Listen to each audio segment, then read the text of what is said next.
This is the Debunking Economics podcast with Steve Keen and Phil Dobbie. The Archives. Episode 323. Private or public? Getting the balance right. I remember well when the Reserve Bank was just a bond-selling agent of the Treasury. He would not be willing to reconsider the Greek program. A smaller than expected increase for consumer prices. That the United States economy added almost 5 million jobs. These numbers aren't anyone's opinions or political views. This is the Debunking Economics podcast with Steve Keen and Phil Dobbie. Now, Austerity 2.0, we talked about it last time, and how if you understand how government deficits work, it isn't at all necessary to embark on austerity right now. But this week, what happens to that money? What does it mean for the private sector if the government spends more? We'll be exploring what's called sectoral balance, that when the government deficit increases, money in the private sector also increases, which would mean reducing the government deficit also hurts the private sector, the sector that the government hopes to see grow. So how do you get the balance right between the public and private sector spending? It's a symbiotic relationship that we'll explore today. That's this week on the Debunking Economics podcast with me and Steve Keen.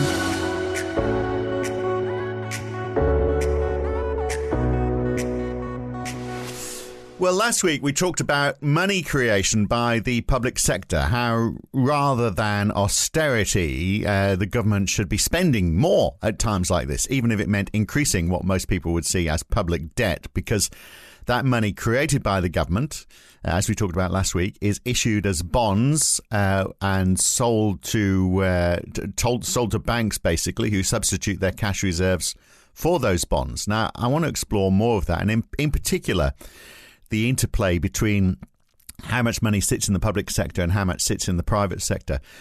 So, Steve, maybe we'll pick up where we were last time, actually, because it was an interesting discussion. I'm a government and I issue $1 billion worth of extra spending. So I use £1 billion worth of bonds basically to support that. I issue £1 billion worth of bonds. The commercial banks buy them up.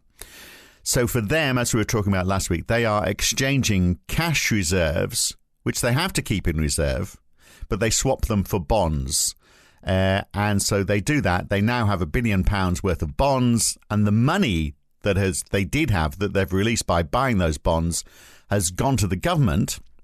And the government then spends that money, which means, of course, it is out in the private sector because they've got to get people to do stuff. So there is this direct relationship, isn't there, between the private sector and the government. If the government creates money, it basically adds to, the government's debt, as you know, or the government's deficit, I should say, is actually increasing the amount of money that's out in the private sector. There's an interplay between the two, a direct relationship. Yeah, it doesn't have to go through the banks buying bonds either. The fundamental story is the government's negative equity becomes the positive equity of the remainder of society, whichever way whichever way. But that's the way it does happen in reality. Government doesn't go into deficit without issuing bonds. Yeah.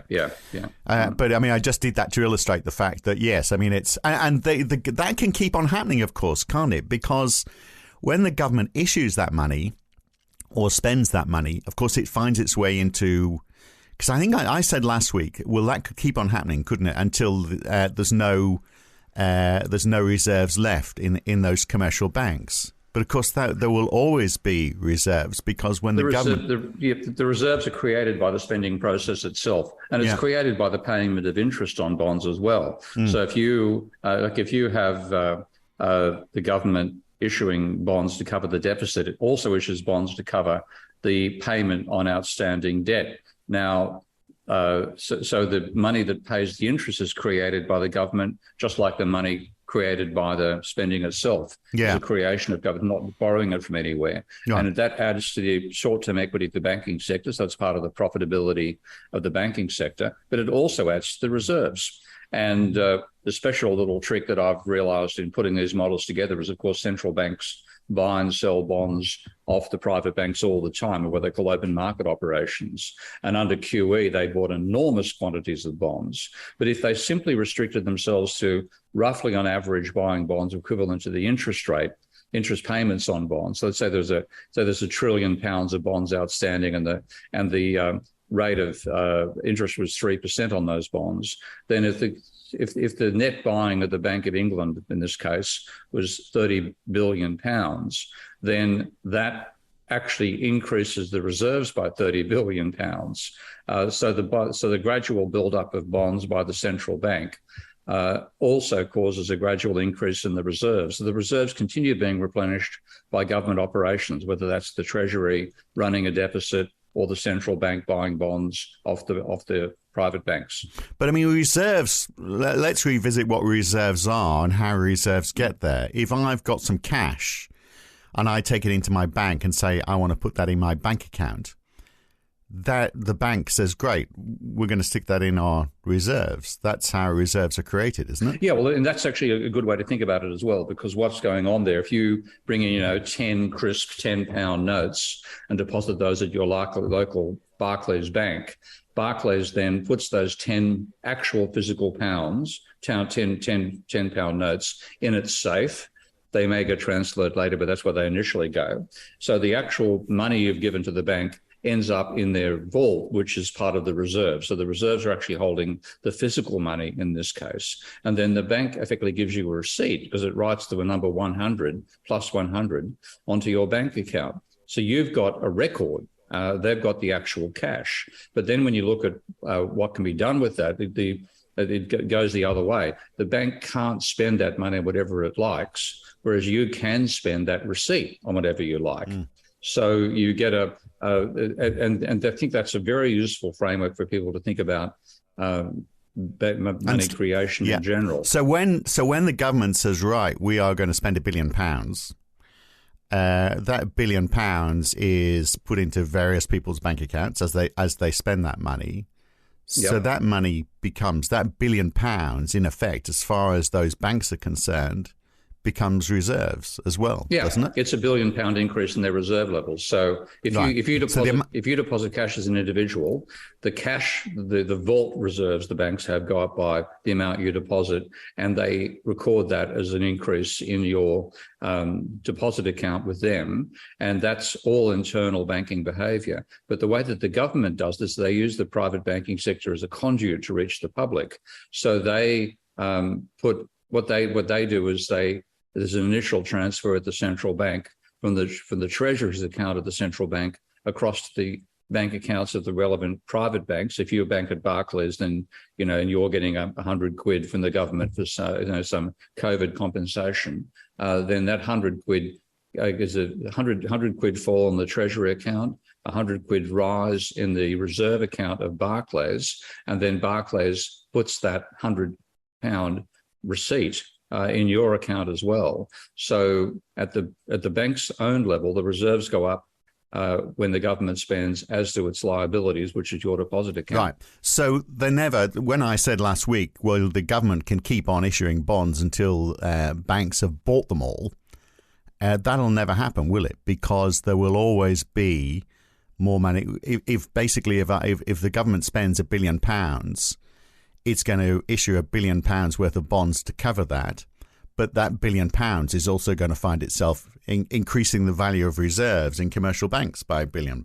That's right. And therefore, they've got £1 billion in reserves, which has been created by the deficit. Yeah. And so long as the interest rate on bonds is greater than the interest rate on reserves, and that is the common case now, one of those Canadian do I be rude or not? One of those Canadian obsessives who believe. Let's be nice to everyone from now on, Steve. Okay, one of those. I'll just call them obsessives rather than idiots. They're not that nice, but yeah, okay.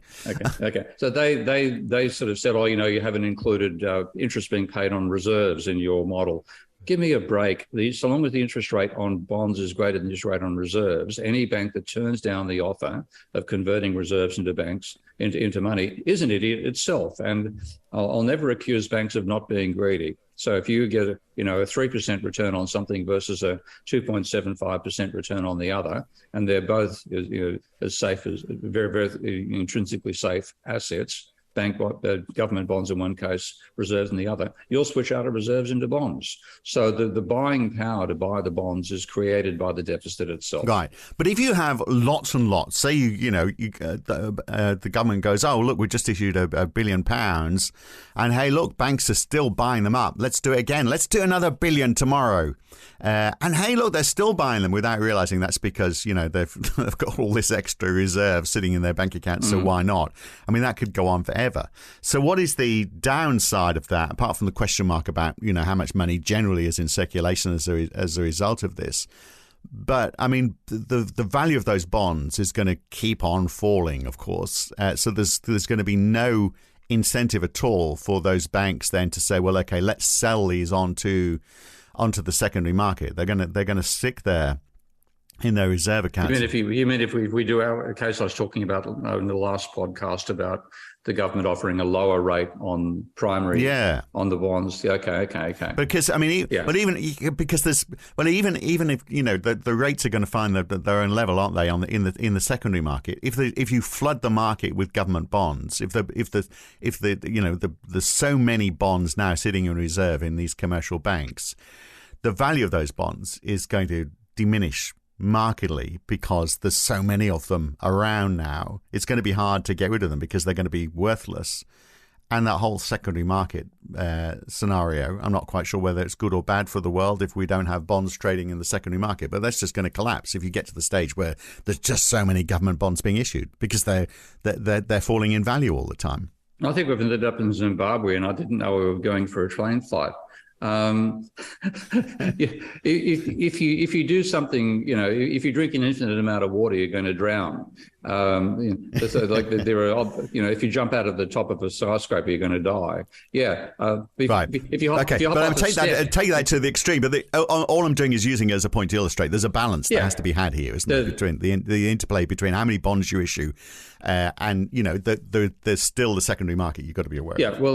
I mean, like I'm saying at the moment, you don't have to be. The secondary market doesn't have to be allowed to drive the primary market. That analogy of the schoolyard versus the classroom that I used in that last podcast. So you could indefinitely issue bonds with a lower yield than the secondary market had, and therefore those bonds would accumulate in the bank in the assets of the banking sector, and they would be earning whatever rate is offered on that. Or even it's like a 3% rate when the rate on the open market is 6%. So you wouldn't be able to sell them without taking a loss, but you were still getting the income of 3% on the bonds, which is part of what covers the cost of maintaining the payment system.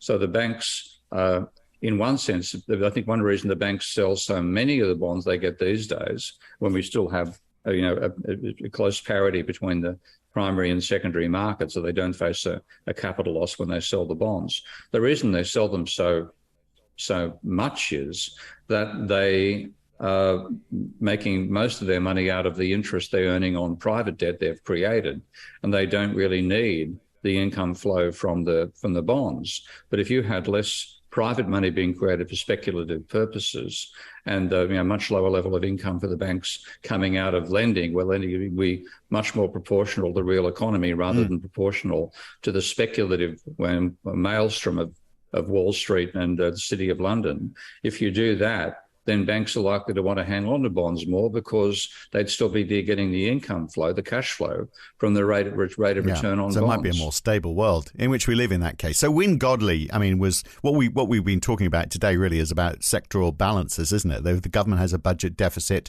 The private sector must have a surplus. So basically the government spends that money, as we've been talking about, and that money finds itself in private bank accounts. The private sector grows as a result of this. So Wynne Godley talked about this. This is sort of like the core basis for modern monetary theory, isn't it? It is, yeah. And this is the absolutely realistic side of it, which is what makes it so frustrating to see the nonsense being spewed by the Nobel Prize Committee and so on about Bernanke's ludicrous approach and the obsolete vision of money creation that's still taught in textbooks. The fact that that is still believed is just frustrating to anybody who knows the actual accounting. So I call modern monetary theory accounting. That's what fundamentally the absolutely incontrovertible components of modern monetary theory are simply what you get when you lay out the accounting in double entry terms for an integrated view of a monetary economy. So it's not theory, it's not a suggestion of the way things could be, it is actually an explanation of the way things are actually happening. That's right. I'm doing I had the Friedrich Award a couple of weeks ago in Germany. I'm re-recording the workshops that I did there because we didn't actually finish all the lectures or the workshops I intended giving. And in that, I just show you how within about 20 minutes flat, you can build a model of the monetary system in Minsky and see quite clearly that the scale of the government's net negative equity, so the amount the government owes effectively, is equal to the net financial assets of the non-government sector. So all this obsession on reducing government debt, when you look at it in an integrated fashion, is actually saying, let's reduce private sector equity. Now, that's the last thing you want to do. Yeah, absolutely. It's the last thing they think they're doing. So look, we'll examine more of that, how actually the opposite of austerity is exactly what's needed. We talked about it last week, but also just exploring the whole thing a bit further. And also, when times are good, how do you turn it around the other way? We'll look at that next on the Debunking Economics podcast. This is the Debunking Economics podcast with Steve Keen and Phil Dobbie. So, Steve, we've spoken about how when the government spends more, it pushes more into the private sector. So when government spending increases, when the government deficit increases, actually it's helping the private sector because more money is going into the private sector. And you'd hope as well that the multiplier effect would see that money would move around the private sector economy, the real economy. It would move around faster thanks to this pump priming by the government. It's how the government spends that money that counts, doesn't it? So, I mean, we're a situation right now where you might go, well, okay, we want to pay doctors and nurses more and council workers more, and that person who issued me with a parking ticket twice last week, maybe they should be paid more. Maybe they should be paid not to work at all. But anyway, however the government spends that money, I mean, even if, paying doctors and nurses more, you'd say, well, is that helping the economy? Well, it is, because they've got more money sitting in their bank account. Therefore, they can go and buy more stuff. And they might be more inclined to keep working as well, which would be good too. So, I mean, there's a question about how the government spends money. It's not just infrastructure. Infrastructure obviously is an investment for the future. That is creating benefits. You'd hope it's creating efficiency down the line. But there's, right now we're in this scenario where it's difficult to do that, isn't it? Because infrastructure requires people to build it, and supposedly, if you believe the statistics, unemployment is, close to an all-time low. It's going to be hard to find people to do those jobs, but that doesn't mean you can't spend more to actually invest in those core jobs that people are leaving, like doctors and nurses and education and all the things that involve people who could just be paid a bit more to do the job, and maybe they'll do it a bit better as well, and we'll all benefit from that. And certainly they'll keep that job and they won't leave and retire early, which we're seeing a lot of at the moment. We are. And when you understand the situation of doctors, for example, the amount of training you have to go through, the rigors of the training system and the effective apprenticeship period when you're on call for a 24-hour period over, through three 24-hour periods in a row over a weekend, which is quite a common situation for doctors. And then to be getting the pay rates that apply in the UK are just dreadful. So you look at it and think, why should I be a doctor? I'd be better off being a speculator on the financial markets, and we get more speculators and less doctors. And that's the last direction we want to put. They'll do very well individually for a while, but it's not what society needs. And that's a large part of the government spending, is to provide the basic services that mean you can maintain a civilized society where the poor can receive less than they need for their total expenses from their wage, but that is made bearable by the fact that the fundamental costs they have, including health coverage, are covered by the state. And that is the way to look at the government doing it. And the great thing about being a speculator, of course, is, Steve, you don't need a great deal of education to, you just need... the more that gets in the way, the more you know. Yeah, exactly. You just need to be able to push buttons and snort cocaine and just get on with it. Whereas doctors, they've got to train, and we charge them to train. That's the ironic thing, isn't it? So actually, one of the first things we could do with this extra spending by the government is we could actually make education free all the way through, perhaps, so that we do get people training locally without having to rack up massive debt in the process. And this is one thing that I've been a big particular bane for me, because when I went through universities, it happened there was a period where there was free education in Australia. Yeah, likewise. But the reality of it is that to get free means that if you fail, and nobody complains if you fail apart from yourself. So the standards to get in depend upon your results and your capacity to study, and not on how much you paid. And the attitude of students was, if they got failed, it was a fair cop because they didn't work hard enough. The attitude, which is really, I've seen it quite blatantly develop over the last 30 or 40 years, as the obsession about students paying for their education has become overwhelming. Is that students think they've bought their degree and they're bloody annoyed if they don't get given it. And administrators compound it because that's the revenue source for them. They want as many people as possible to pass. So there's been an obvious and dramatic lowering in educational standards directly out of a result of trying to make it privatised. Right, well, there's a conversation for another day. But just going back to Wynne Godley and this whole idea of sectoral balances. So if the private sector is growing, then does it work the other way around? So the government spends, the private sector grows. If the private sector is growing, I assume the assumption is that the government budget deficit reduces, because if the private sector is growing, then you're going to have more tax paid, so the deficit is going to be smaller. Is that the way that model works? We're back in the stock flow issue here. And the question is more private money being created than the government money? Because if you're looking at the private sector grows, that can be the rate of turnover increasing, so velocity of money times money rising, and there's no increase in the amount of money in existence. So if the government spends less, you've got less fiat money creation. Can that be replaced by more private money creation? Right. That's really the issue. Right, and that comes through bank loans. So when so the bank loans out, sadly it normally goes into housing, but in theory it could be going into productive purposes. So the bank says, okay, I'm going to lend you some money. Then it's exactly the same process, isn't it? They're lending money which they've created in effect, which is sits in your bank account, and it's part of the money making process. So the government needs to create less in that case. What happens if they do keep on happening though? So what's to stop if this is a direct relationship? So I can understand why, if the government creates money, it goes into the private sector. That money is new, and it's gone from a government deficit into the private sector. But what's to stop it going the other way, where the private sector is doing very well, it's creating money because it's borrowing a great deal. What's to stop the government also saying, well, we're going to carry on doing what we're doing. We're going to keep on issuing a large deficit, so both would grow at the same time, wouldn't they? They could, but what you tend to find, and this turns up in the stats, when America's stats, in Australia's and Canada's and so on, is that when the government gets obsessed with not running a deficit, but trying to run a surplus, that reduces the rate of growth of the money supply created by the government sector and pushes people into negative equity. This is the most important point I want people to get their heads around. When you're looking at financial assets which are claimed by one entity on another entity, then if you add the two claims together, you get zero. And the same thing applies at the actual the global level as well. The sum of financial assets minus financial liabilities equals zero. So if the government is trying to reduce how it's adding to its own negative equity, then it's adding less positive equity to the private sector. And the private sector, if the government starts to achieve declining levels of negative equity, so it's getting close towards zero, that's driving down the positive equity of the private sector.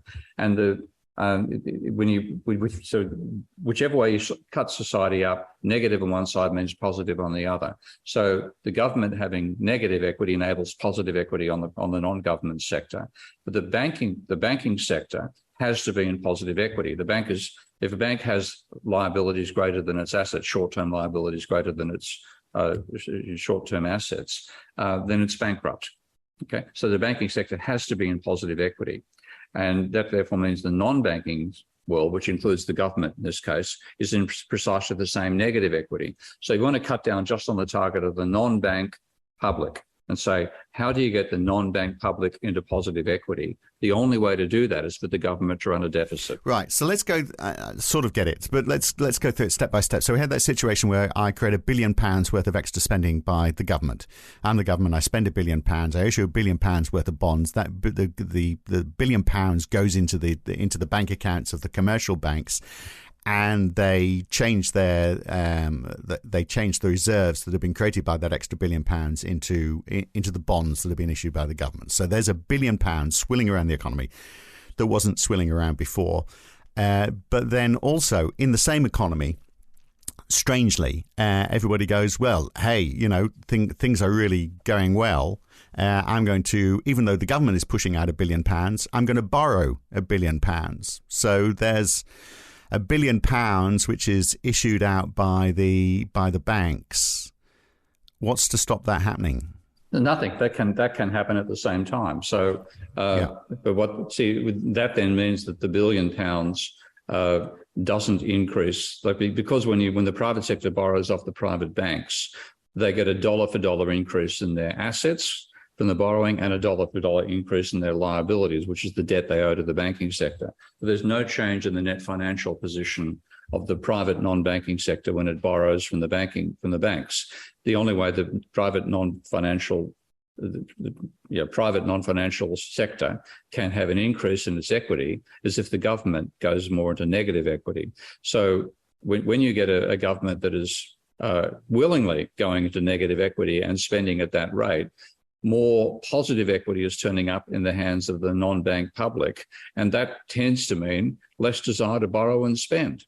So it doesn't mean that you could get the case where the non-bank public decides to borrow and gamble at the same time as the government spending. But generally speaking, the government running a deficit creates more money in the hands of the non-bank public and gives them less encouragement to want to go and get into debt with the banking sector. Right. Okay. So that's the reason. That's the balance. It's because people won't, in effect. So so banks could, but they probably won't, because there won't be the demand there, because people are benefiting from the fact that more money is being created by the government. Okay, that makes sense. There's what we haven't talked about is, because we've been living in this closed economy here, what we haven't talked about is the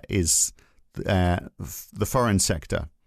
So it's not just the government versus non-government, is it? Because, in that non-government, in Godley's model, it's not just the public and private sector. The non-government, included in that non-government, is the foreign sector. So there is the question, isn't there? What's to stop that government deficit finding its way into the hands of people who use it to buy stuff from overseas, or maybe absolutely nothing. And that's, if you look back at the biggest stimulus done during the global financial crisis, was the Australian government stimulus, and where everyone bought flat screen TVs from overseas, from China. The money, fundamentally, people got Australian dollars, used those Australian dollars to go shopping at the local Harvey Norman. That's the local disparaged chain in Australia for buying electronic devices, and Harvey Norman then used that to buy foreign reserves, which were then sent to China to pay for the TV sets that they were being manufactured. So you had a dramatic leakage of that money out of the Australian system into purchases of renminbi, and that's the weakness that. And this is one, I've got this ongoing fight with MMT, which I may finally decide to do the analytics on using a Minsky model and work out whether I'm correct or they are. They wave their hands and say nothing wrong with running a deficit. My point of view is that if you continue running a deficit, at some point you have such a degree of foreign debt not owed in your own currency but a foreign currency, that you lose the monetary sovereignty that's an essential part of the MMT argument. So I think that is the real danger. And that's one reason that Japan has been able to continue running huge government deficits indefinitely. Government debt in Japan is now about 2.5 times GDP. And it's doing that because it has no effect on its foreign balance, because it's still generally running a trade surplus. But it is devaluing the yen a great deal, isn't it? And that's it is now, but that's more rising interest rates. So the Japanese central bank has decided they don't want to put up rates, so they're not doing it. and that's showing the capacity of the central bank to issue bonds at below the market rate. So the example we gave last podcast about not having to match the secondary rate in the primary market, that's exactly what the Bank of Japan is doing. And then that means, of course, that people who buy Japanese government bonds get a lower rate of return than if they buy American government bonds or European bonds. So they're selling Japanese assets and buying American and European assets, and that's driving down the value of the yen. Right, but it's not just assets, is it? So if it might be in Japan's case right now, but if the government issues a lot of money, let's say it's the UK, the government issues a great deal of money and more, and so people are buying more from overseas because there's nothing produced locally. That would be the reason. Then all that money flowing out of the country to buy stuff obviously is going to impact the exchange rate, isn't it? Yeah, and I think that's partly what's happening with the fall in the exchange rate for the UK as well. Its manufacturing sector has been destroyed under Thatcher and Blair, and the belief that services could replace manufacturing, but that hasn't happened. The UK has been moving further and further towards a chronic trade deficit from its lack of an industrial policy, and therefore that money creation could turn up in a larger trade deficit and pressure to devalue the pound. Right. So hence, if you're looking at this sectoral balance and you say, well, okay, it's not public versus private, it's actually government versus non-government, and a big chunk of that non-government is the foreign sector, and you want to stop that leakage to overseas. The only way you can do that really is use some of that government money that you're creating to invest in infrastructure, which is going to provide more domestic industry, so you don't get that flow of money overseas to the same extent. Yeah. You have to have an industrial policy as well, and that is something which I can't accuse neoclassical economics of having a decent industrial policy either, but that's a fundamentally important way in which people who advocate MMT should be developing their arguments, because you do want, again, we're leaving up the whole climate change issue, but we're going to talk about that next week. You'll be pleased to know. So save it all for that. Okay. Hooray. Okay. So that money, you want the infrastructure created, you want the investment done as well. And if you want to make a division between government money creation and private money creation, then the best explanation for private money creation is to give entrepreneurs money. And that's not what banks do. They give speculators money at the moment. So we need to change the nature of the private banking sector far more than we need to worry about government money creation, and have the private sector rewarded, the banking sector rewarded for lending to entrepreneurs, in some cases whether they succeed or fail, rather than the money going to speculators and driving up the price of houses and shares. So, final question, short but sweet this week, but I think hopefully we've carried a lot of people with us, because I think we've explained it in a fairly straightforward fashion. Just the one thing where the economy is going really, really well, there's a lot of private sector spending. The government needs to do less. There's less demand for government money. So how does but there's a lot of money out there still. How does the government, actually I've got two questions here. How does the government roll back the amount of money that's in circulation if it believes there's too much? Does it do that through tax? And secondly, in all of this, the central banks, the Bank of England, for example, if you ask them what they do, they'd say a big chunk of what they do is control the amount of money that's in circulation. But it sounds like that's a job for the government. What are central banks doing if in this modern monetary theory world? Yeah, well, let's go back and open the first one. Ask two questions at once rather than this. This is Monday morning. I'm still waking up. Okay. Well, so the first question, there we are. I'm starting to lose track of it myself. Is how do you, if you've got too much money in circulation, how do you pull it back? Do you do it through tax? Okay. Well, that's one of the arguments which modern monetary theory says, that taxation is a way of reducing the amount of money created by the government sector. Otherwise, you'd have runaway inflation. Whether you can vary tax rates or not is a serious issue, and people in MMT do concede it's extremely hard to vary the tax rate as a control mechanism. Nobody enjoys being taxed. I would see a possibility of selling as controlling the amount of money that banks can sell into the secondary market. At the moment, that's entirely the choice of the banks is the amount they sell, and they sell in a huge proportion of the bonds are on-sold to non-bank financial institutions.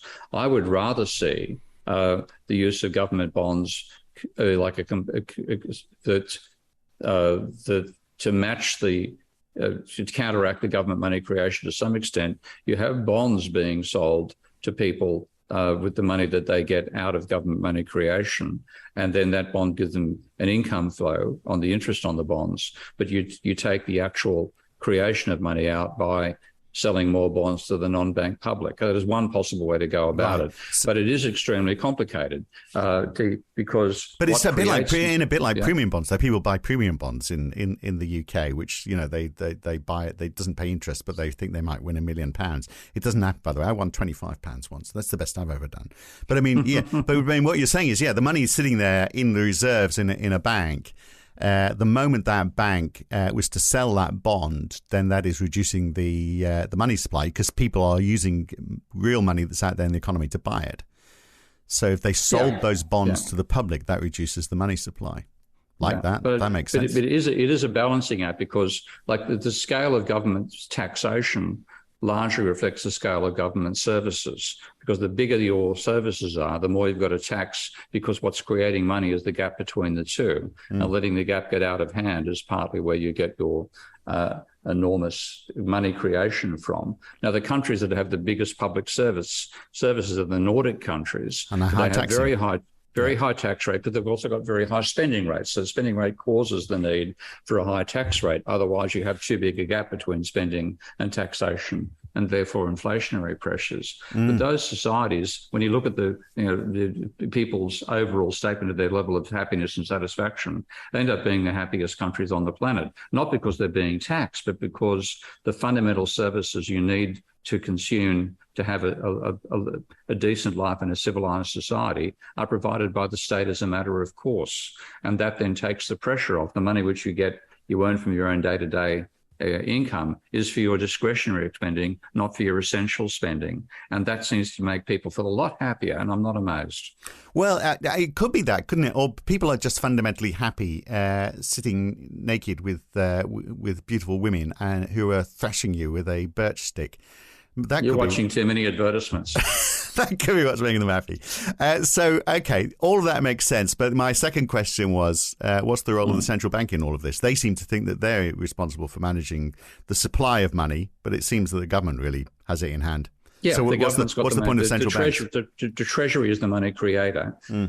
So the central bank, fundamentally, I see its role as when it buys the bonds off the private banking sector, it's effectively, if you give its bond growing as if its ownership of bonds is roughly proportional to the scale of the economy, then it's buying about 3% of bonds per year, and that's roughly equal to the interest rate on the government debt. So you don't get a compounding effect. So when you think about bonds being sold, not just to cover the deficit, but also the interest on outstanding debt, the central bank's purchases largely counter the effect of the latter element in causing an exploding level of both government money and government debt.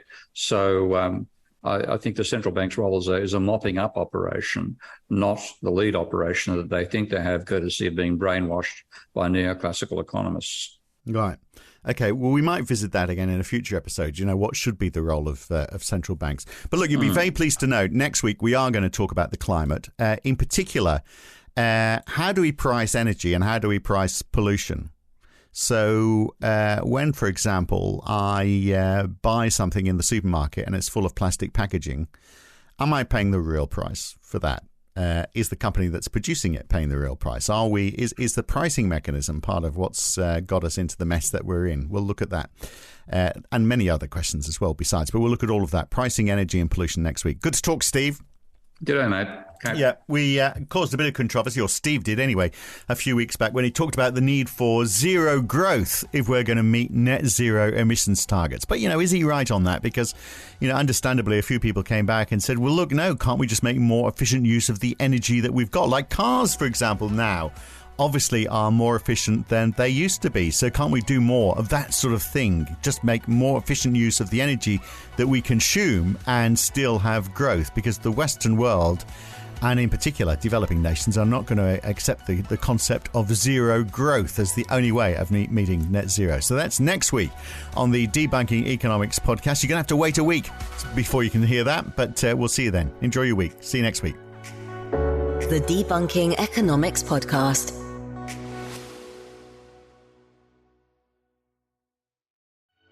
If you've enjoyed this podcast, then please share it with your friends, like it on YouTube, and subscribe to this channel.